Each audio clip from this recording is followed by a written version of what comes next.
1 Korintiërs 1 verse 18 tot 31.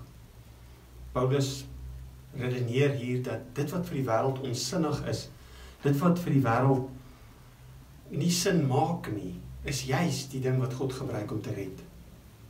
Ons is so baie keer wil ons ook so maak, en hier waarsku hy daarteen, dat dit gaan nie oor die wondertekens of die wysheid wat ons dink dit moet wees nie. Want God is God, en dis nie soos 'n mens nie. God is anders.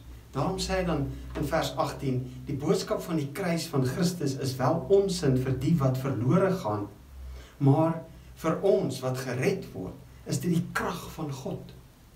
Dis die kern van alles.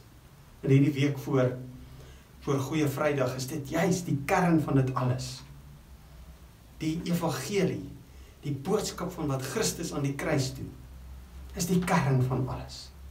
Kom ons leef dit, kom ons dra dit uit, kom ons dra dit op ons harte, kom ons herinner onsself aan wat het Christus nou eintlik vir my gedoen, en wat beteken hy vandag vir my, en kom ons deel dit met die wêreld om ons.